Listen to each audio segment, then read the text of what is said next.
ఓం సర్వదేవస్వరూపాయ సర్వమంగళమూర్తయే అఖండబ్రహ్మనిష్టాయ ప్రేమదేవాయ తే నమః.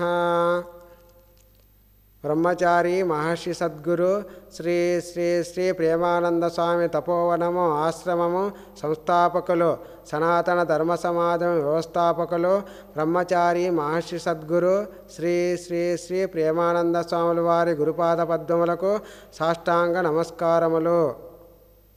శ్రావణమాస మహాత్మ్యము 7వ అధ్యాయము. మంగళగౌరీ వ్రతం. ఈశ్వరుడు చెప్తున్నాడు, ఓ సనత్కుమార, శ్రావణ మంగళవార వ్రత మహాత్మ్యాన్ని చెప్తున్నాను. ఇది ఆచరించడం వల్ల వైధవ్యం అనేది ఉండదు. వివాహం అయ్యాక 5 సంవత్సరాలు ఈ వ్రతాన్ని ఆచరించాలి. సకల పాపనాశనకారి అయిన ఈ వ్రతానికి మంగళగౌరీ వ్రతం అనే పేరు. వివాహానంతరం వచ్చే మొదటి శ్రావణ మంగళవారం నాడు పువ్వులతో మండపాన్ని ఏర్పరిచి, దానికి అరటి స్తంభాలను ఏర్పరిచి, అనేక రకాల పండ్లతో మెరిసే వస్త్రాలతో దానిని అలంకరించి, అక్కడ బంగారంతో చెయ్యబడిన గౌరీ ప్రతిమను ఉంచాలి.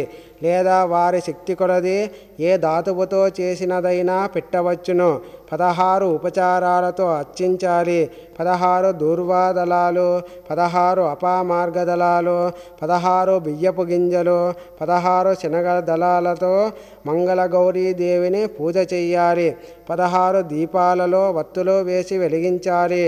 దధ్యోదనం అనగా పెరుగు అన్నం నైవేద్యంగా పెట్టాలి. గౌరీదేవికి సమీపంలో ఒక రాతిని మట్టితో చేసిన బంతి వంటి దాన్ని ఉంచాలి. ఇలా 5 సంవత్సరాలు చేసి తరువాత ఉద్యాపన చెయ్యాలి.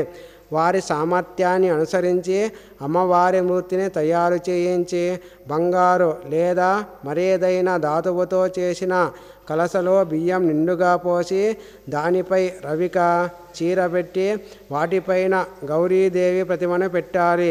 దాని సమీపంలో రాతిని మట్టిని గోళాకారంగా చేసి దానిని ఉంచి వాయనం ఇవ్వాలి. ప్రయత్నపూర్వకంగా 16 మంది సువాసినులకు భోజనం పెట్టాలి. ఈ విధంగా ఆచరిస్తే 7 జన్మల వరకు సౌభాగ్యవంతులై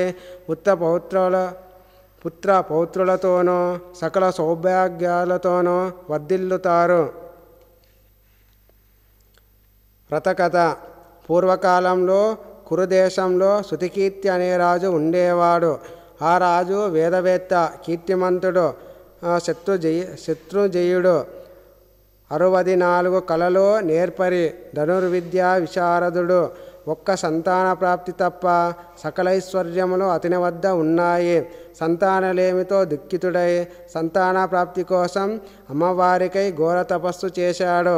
అమ్మవారు ప్రత్యక్షమై సకల గుణవంతుడైన 16 ఏళ్ళు మాత్రమే జీవించే పుత్రుడు కావాలా, లేదా రూప విద్యా విహీనుడైన చిరంజీవి పుత్రుడుగా కావాలా అని అడిగింది.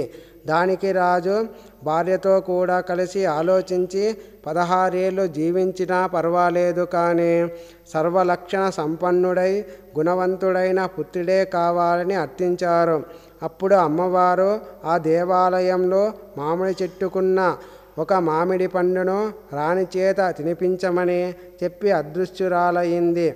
అలా తిన్న రాణికి 10వ మాసంలో అందమైన పుత్రుడు పుట్టాడు. వానికి జాతకర్మలు ఇత్యాదులు హర్షశోకాలు రెండింటినీ అనుభవిస్తూ చేశారు. పుత్రునికి చిరాయు అనే పేరు పెట్టారు. వానికి 16వ సంవత్సరం వచ్చేసరికి తల్లిదండ్రులు చాలా బాధపడ్డారు. పిల్లవాని మావయ్యను తోడిచ్చి కాశీనగరానికి పంపుతూ పిల్లవాని తల్లి తన అన్నయ్యతో, పిల్లవాడు కలిగితే తనని కాశీ పంపిస్తాను అని ఆ మృత్యుంజయుని ఒకప్పుడు ప్రార్థించాను, కాబట్టి పిల్లవాడిని తీసుకొని కాశీ వెళ్ళవలసిందిగా చెప్పింది. వారు ఇరువురు కాశీకి ప్రయాణిస్తూ ఆనందనగరమనే ఊరుని చేరారు. దానిని వీరసేనుడనే రాజు పాలించేవాడు. వారికి మంగళగౌరి పేరుతోన్న సర్వలక్షణ సంపన్నురాలు మహోసౌందర్యవతి అయిన పుత్రిక ఉంది.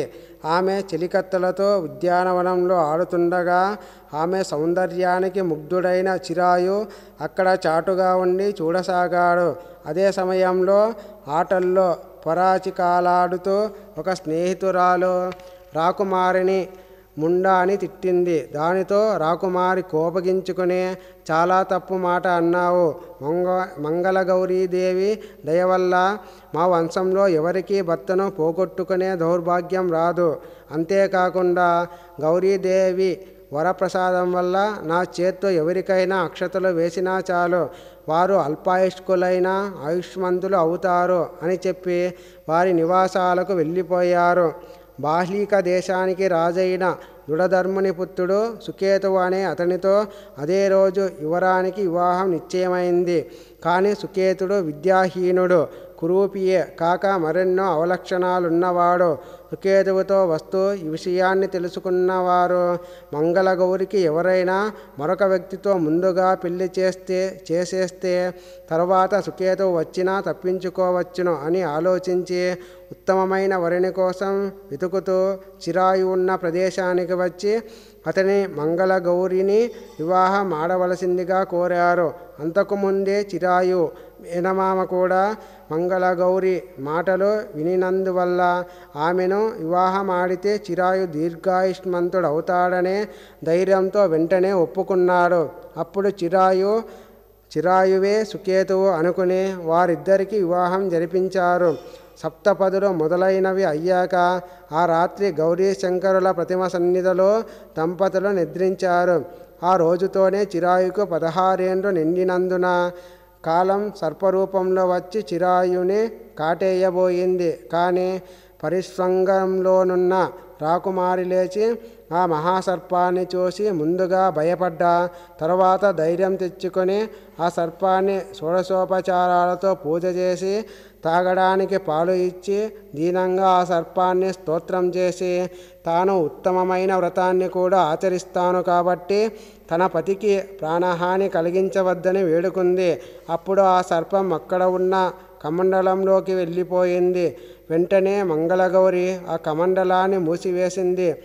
అంతలో చిరాయు లేచి ఆకలి వేస్తోంది అంటే మంగళగౌరి తన తల్లిని అడిగి పాలు, లడ్డూలు మొదలైనవి తెచ్చి చిరాయుకి ఇచ్చింది. అవి తిని చెయ్యి కడుగుతుండగా తన ఉంగరం కిందకు జారి పడిపోయింది. కమండలం తీసుకుని దూరంగా వెళ్ళి పాముని విడిచిపెట్టి వద్దామనుకుని రాకుమారి వెళ్తుండగా కమండలం నుండి ఒక రత్నాలహారం జారుతూ కనబడితే దానిని తీసుకుని ధరించి, ఇంతలో చిరాయు మేనమామ వచ్చి చిరాయుని తీసుకుని వెళ్ళిపోయాడు. కాసేపయ్యాక సుకేతువు పరివారంతో వివాహానికి రాగా రాజకుమారి, ఇతను నా భర్త కాదు, నా భర్త గుర్తులు చెప్తున్నాను. తన చేతికి నవరత్నాలు పొదిగిన ఉంగరం ఉంటుంది, అతని కాలుకు కుంకుమ కూడా అంటుకుని ఉంటుంది. అది రాత్రి నా కాలికి కూడా అంటుకుంది కాబట్టి ఆ గుర్తులతో ఉన్న వాడే నా భర్త, తనను తీసుకురమ్మని చెప్పింది. ఆ మాటలు విన్నాక సుకేతువు వారి పరివారం వచ్చిన దారిలోనే వెనుకకు వెళ్ళారు. మంగళగౌరి తండ్రి వీరసేనుడు శృతికీర్తి ప్రజల ఆకలి తీర్చడానికి అన్నపానాదులు అందించే సత్రాలు ఏర్పాటు చేశారు. ఆ సందర్భంగా వీరసేనుని అమ్మాయికి జరిగిన వృత్తాంతాన్ని శృతికీర్తి తెలుసుకున్నాడు. ఇలా 1 సంవత్సరం గడిచాక యాత్రలు అన్నీ పూర్తి చేసుకుని చిరాయు తన మేనమామతో తిరిగి వస్తూ అక్కడ ఏమి జరుగుతుందా అని తెలుసుకోవడానికి వీరసేనుని వద్దకు వచ్చారు. అక్కడే గోడచాటున ఉన్న మంగళగౌరి చిరాయుని చూసి గుర్తించి అతనే తన భర్త అని తండ్రికి తెలియజేసింది. దానితో వీరసేనుడు సంతోషించి వారిద్దరికీ మరలా ఘనంగా వివాహం జరిపించాడు. పిమ్మట శృతికీర్తి వీరసేనునకు అనేక సంపదలు ఇచ్చి వీడ్కోలు తీసుకున్నారు. తన కుమారుని ప్రారబ్ధం ఎలా తప్పిందా అని సందేహించి కోడలిని అడుగగా కోడలు మంగళగౌరీ వ్రత మహిమను చెప్పి దానివల్లే తన భర్త రక్షింపబడ్డాడు అని తెలియజెప్పింది. సనత్కుమార, ఈ కథను విన్నవారి మనోరథాలన్నీ కూడా నెరవేరుతాయి, ఇందులో సందేహం లేదు. శ్రీ స్కాందపురాణములోని ఈశ్వర సనత్కుమార సంవాద రూపంగానున్న శ్రావణమాస మాహాత్మ్యమునందు 7వ అధ్యాయము సమాప్తము.